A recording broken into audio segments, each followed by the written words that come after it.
Good afternoon everyone, welcome back to my YouTube channel let's what. आज का हमारा topic है एंटीबॉडी। तो एंटीबॉडी क्या होता है? An antibody also known as immunoglobin. Antibody को इम्यूनोग्लोबिन भी कहा जाता है।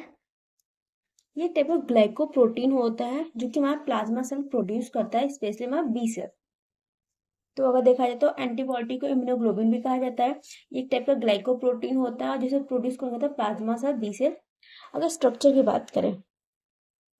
की बात करें तो all antibody share a basic structure. जो उनका बेसिक स्ट्रक्चर होता है सभी एंटीबॉडी का सेम होता है, और ये वाई शेप स्ट्रक्चर होते हैं, और उसके अंदर दो हैवी और दो लाइट चेन होता है। तो ये जो ब्लू कलर का वो हैवी चेन है और जो रेड है वो लाइट चेन है।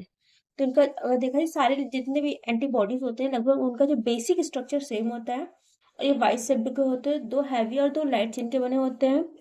दिस चेन और ये जो चेन होते हैं एक दूसरे से डाइसल्फाइड बॉन्ड के थ्रू जुड़े होते हैं, जो कि हमारा स्ट्रॉन्ग बॉन्ड होता है। अब एंटीबॉडी में फंक्शनल रीजन होते हैं।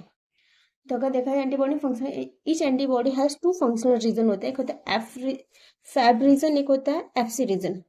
तो फैब रीजन क्या होता है? ये हमारा जो वाई के जो वाई होता है उसके टिप पे प्रेजेंट होता है, लाइक यहाँ पे प्रेजेंट होगा ये फैब रीजन। तो ये जो रीजन होता है एफ रीजन वो वाई के टिप पे होता है। इसे फ्रैक्शनल एंटीजन बाइंडिंग रीजन कहा जाता है। ये जो हाईली स्पेसिफिक होता है, ये क्या कहता है? बाइंड टू पर्टिकुलर, जो पर्टिकुलर एंटीजन होता है, मतलब ये सभी एंटीजन से बाइंड नहीं करता है, पर्टिकुलर एंटीजन से बाइंड करता है, इसलिए बहुत ज्यादा स्पेसिफिक होता है। कंटेंट एंटीजन बाइंडिंग साइट, यहाँ पे एंटीजन बाइंडिंग साइट होता है। अब आता है एफसी रीजन। एफसी रीजन क्या होता है? Form the stem of the Y. Y का जो स्टेम होता है, ये जो पार्ट होता है, इस पार्ट को एफसी रीजन कहा जाता है। ये जो पार्ट होता है इसे कहते हैं एफसी रीजन। तो अगर ये जो स्टेम होता है वाई का, उसे क्या कहते हैं? एफसी रीजन कहते हैं। इसे फ्रैक्शनल क्रिस्टलाइजेबल रीजन कहा जाता है। ये क्या करता है? ये हमारे जो इम्यून रिस्पॉन्स को एक्टिवेट करने का काम करता है। तो दो फंक्शनल रीजन होता है, फैब रीजन होता है, एफसी रीजन। फैब रीजन क्या होता है? वो उसे कहते हैं एंटीजन बाइंडिंग रीजन होता है। एफसी रीजन क्या होता है? ये एक्टिवेटिंग इम्यून रिस्पॉन्स करता है। अब आता है हैवी चेन। हैवी चेन अगर देखा जाए तो 5 टाइप के हैवी चेन्स होते हैं।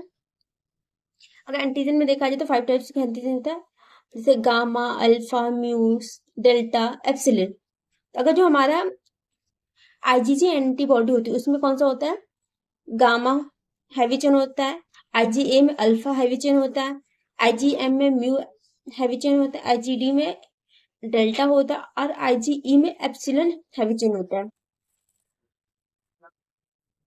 इसके बाद लाइट चेन। लाइट चेन देखा था 2 टाइप के लाइट चेन प्रेजेंट होते हैं, कप्पा होता है, लैम्डा होता है। अब टाइप्स ऑफ एंटीबॉडी देखा जाए तो इसका एक निमोनिक है, याद करने का। टाइप्स ऑफ एंटीबॉडी हो गेम्ड, IgG, IgA, IgM, IgE, IgD. इसका जो फंक्शन है और टाइप्स ऑफ एंटीबॉडी से डिटेल में अगले लेक्चर में पढ़ेंगे।